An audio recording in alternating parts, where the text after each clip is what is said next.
Hello and welcome to देसी experience. मैं हूं गुगलू।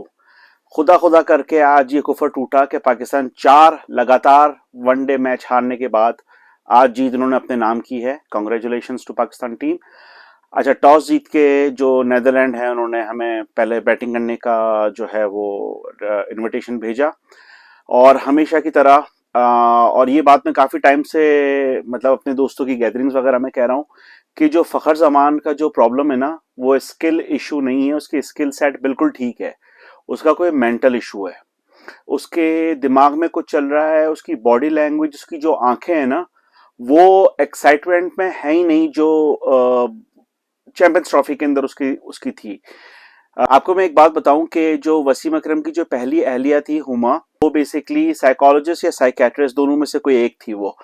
तो एक पीटीवी के एक इंटरव्यू में आया था कि पाकिस्तान की उस जमाने की जो टीम थी, सकलैन और मोइन खान और बाकी सारे सुपरस्टार्स जो थे, उनमें से आधी से ज्यादा टीम जो है वो नफ्सियाती मरीज थी और उनका इसने इलाज किया था।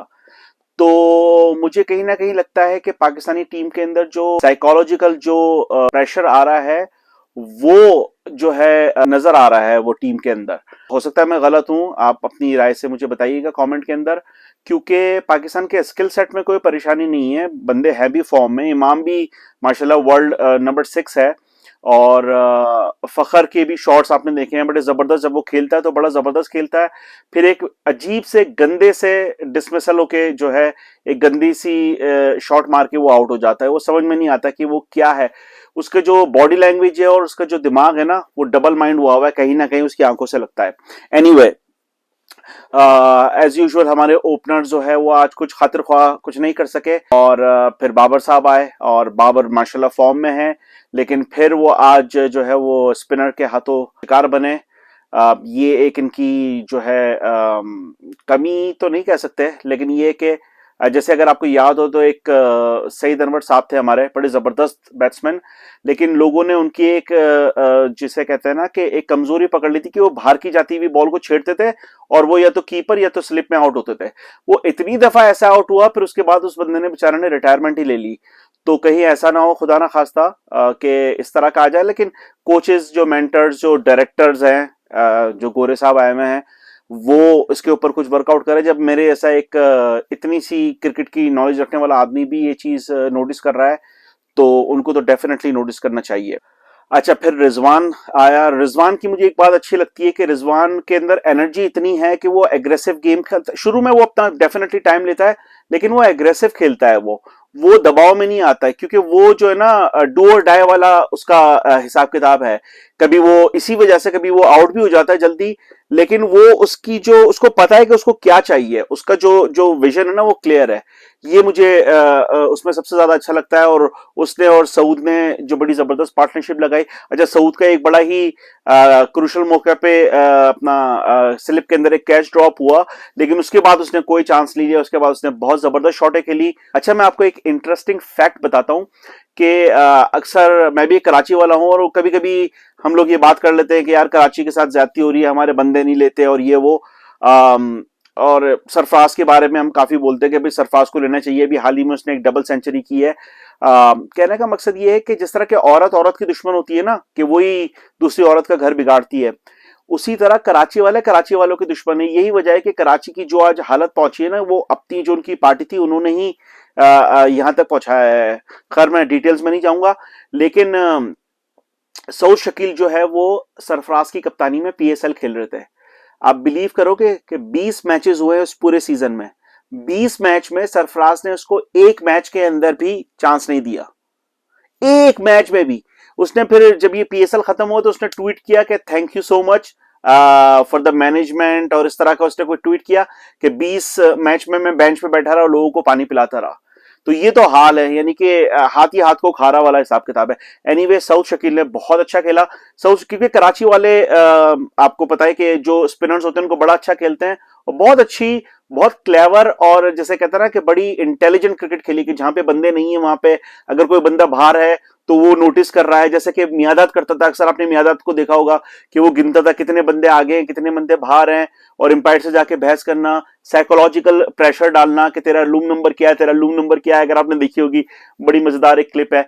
तो ये एक है कि कराची वाले जो है ना हमारे, उनको उनका जो सेंस ऑफ ह्यूमर है ना वो इसी तरह तंजो मिजाज पे होता है। एनीवे फिर इफ्तिखार आए, ये दोनों आउट हुए माशाल्लाह, उन्होंने 100 से ऊपर की जो है वो पार्टनरशिप की, वरना तो बहुत ही मुश्किल हो जाता। हाँ, पिच थोड़ी सी डिफरेंट और डिफिकल्ट थी, थोड़ी स्लो आ रहा था बॉल, लेकिन फिर भी जिस तरह के शुरू के अंदर नेदरलैंड के लोगों ने खेला है तो बड़ा जबरदस्त, खासतौर पे ओपनर ने बड़ी जबरदस्त वो बूस्ट दिया था। 120 तक सिर्फ 2 ही आउट थे उनके।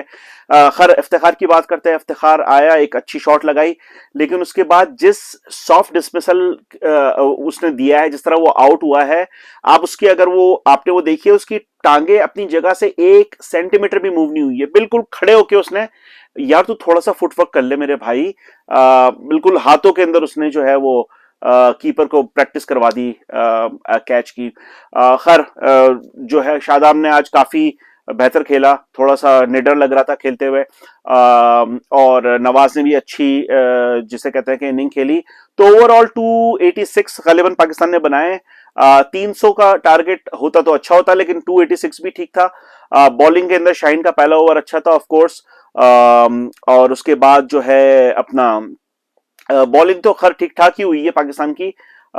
लेकिन मैं आपको एक बात बताऊं कि शादाब जो है वो अभी भी बहुत सारी जो है वो शॉर्ट बॉल्स करा रहा है। यार तुम थोड़ा सा आगे टिप्पा दो, मतलब जिस तरह मुश्ताक अहमद कराता था, जिस तरह सकलैन कराता था, जिस तरह सईद अजमल कराता था कि फंसा के रखना, वो चीज नहीं है। और फिर जब 1-2 छक्के पड़ जाते हैं ना तो बंदा वैसे प्रेशर के अंदर आ जाता है, फिर वो अटैकिंग की जगह जो है ना वो डिफेंसिव क्रिकेट पे चले जाता है। तो ये चीज है, हालांकि जो इसके जो सुसर है वो भी एक कामयाब बॉलर है सकलैन मुश्ताक, उसको कुछ समझाना चाहिए, पता नहीं वो किस जोन के अंदर है। बहरहाल ये है कि इफ्ती ने जो आके पहली बॉल पे विकेट ली, और हसन अली की जो कमबैक हुआ है उससे मैं बड़ा खुश हूं। पिछले मैच में भी गालिबन उसने पहली बॉल पे या पहले ओवर में विकेट ली थी, इस दफा भी ऐसा ही किया है। अच्छा, हमेशा लोग जो है वो बाबर की कप्तानी के ऊपर उंगलियां उठाते हैं कि वो बड़ा डिफेंसिव है, लेकिन आज के मैच में बड़ी एग्रेसिव कप्तानी नजर आई, ना सिर्फ ऑन द फील्ड, लेकिन जिस तरह के जैसे जैसे कोई खिलाड़ी आउट हो रहा था तो वो उन्होंने फास्ट बॉलर एक एंड से लगाया हुआ था, चाहे वो रऊफ हो चाहे वो हसन अली हो, और उन्होंने विकेटें भी दिलाई उनको। तो ये कम से कम मार्जिन करना चाह रहे थे ताकि रन रेट बेहतर हो, क्योंकि इन दी एंड पाकिस्तान तो हमेशा अल्लाह के रहमो करम पे ही होता है कि ये उससे हार जाए, वो उससे भाग जाए, उसकी पुप्पी को खसरा हो जाए, किसी को यरकान हो जाए और वो कप्तान नहीं आए, उनकी जो है गाड़ी पंचर हो जाए, इस तरह के सिनेरियो पाकिस्तान के बनते हैं, और पाकिस्तान पहुंच भी जाता है सेमीफाइनल और फाइनल में इस तरह। तो हर दफा लक नहीं होता, लेकिन आपने जो है ना स्ट्रेटेजिकल तौर पे ये करना पड़ता है, which is a good approach. आज ये अप्रोच जो है मुझे काफी पसंद आई इसकी। दूसरी बात जो मैं आपको बताऊं कि जब शुरू के अंदर जब दोनों टीम्स आई तो वो छोटी सी एक लॉरी मैंने देखी, DW वर्ल्ड समथिंग की शायद स्पॉन्सर्ड थी वो, यार वो बड़ी क्यूट लगी, इसके ऊपर उन्होंने कुछ चीजें वगैरह मेरे ख्याल में रखी हुई थी। आई रियली लाइक इट, और द वे जिस तरह इंडिया करवा रहा है वर्ल्ड कप, बहुत बहुत जबरदस्त। और हमारे जो अपने इंडिया पाकिस्तान और किसी बाहर की टीम की वो जो मैच होते हैं तो वही स्टेडियम खाली होते हैं। यहाँ पे देखा स्टेडियम काफी भरा हुआ था, और which is a good good thing. और वो क्रिकेट को सपोर्ट करने आ रहे थे, पाकिस्तान के चौकों को भी सेलिब्रेट कर रहे थे और नेदरलैंड के छक्कों को भी सेलिब्रेट कर रहे थे, दोनों की विकेटों को सेलिब्रेट कर रहे थे, which is a great thing. एक और चीज जो मैंने नोटिस की है इंडिया वालों, वो ये कि यार आप लोगों के ग्राउंड्स बहुत जबरदस्त है, बहुत जबरदस्त है। अभी मैं अपनी वाइफ से यही बात कर रहा था, मैंने बोला यार ये हमारे एक मुल्तान का ग्राउंड था, लिटरली उसमें शादियों के अंदर जो सीटें लगाई हुई थी ना वो वाली सीटें उसमें लगाई हुई थी, और उसके ऊपर भरी गर्मी में 40 डिग्री सेंटीग्रेड के अंदर उसके ऊपर सिल्क के वो कवर चढ़ाए हुए थे। अबे भाई जिसके ऊपर अगर वो बैठेगा ना, उसकी तशरीफ जब वो उठेगा ना तो वो दोनों जो बट चीक है ना वो चिपके हुए होंगे उसके ऊपर, अपना सीट के ऊपर, इस तरह की है। और यहाँ पे कितनी प्यारी सीट है। ठीक है वो हैदराबाद के अंदर आया कि वो एक साइड पे थोड़ी सी बीट की हुई है उन्होंने, लेकिन overall stadium, Narendra Modi stadium मैंने देखा अभी, यार क्या स्टेडियम बनाया है वो, कसम खुदा की यार, लाइक स्ट्रक्चर जो उसका था। तो good job India on on this world cup. मैं आखिर में बस यही कहूंगा कि it was overall a good game, good cricket game, और कॉन्ग्रेचुलेशंस टू पाकिस्तान टीम। वैसे नेदरलैंड की जो टीम है बड़ी फनी लगती है।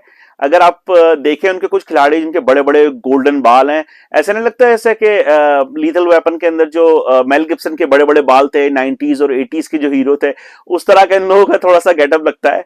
लेकिन दे आर गुड टीम, और काफी अच्छी उन्होंने फाइट करने की कोशिश की। और एंड के अंदर जो रऊफ का और वो जो क्या नाम है उस बंदे का यार, एक तो उनके नाम भी वेंडियर कंडियर पंडियर पता नहीं क्या क्या है, तो वो जो उनका जो बैटल हो रहा था और फिर जो एंड में उसने बोल्ड किया, it was fun to watch. इस तरह की राइवलरी और इस तरह की तू मैं है ना, एक क्रिकेट की ब्यूटी है ये। खासतौर पे फास्ट बॉलर भी जो एग्रेशन होता है, so it was really good to सी।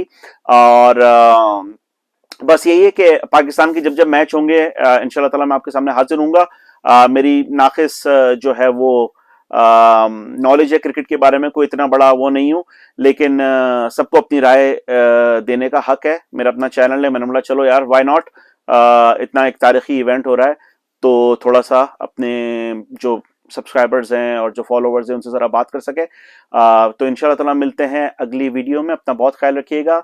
जाने से पहले चैनल को सब्सक्राइब जरूर कीजिएगा, वीडियो पसंद आई तो लाइक करें और लोगों में शेयर करें। अभी बहुत ही कम सब्सक्राइबर्स हैं नई जो हमारा चैनल है देसी एक्सपीरियंस पे, ताकि जल्दी ग्रो हो तो फिर और वीडियोस बने। अपना बहुत ख्याल रखिएगा। गोगलू साइनिंग आउट।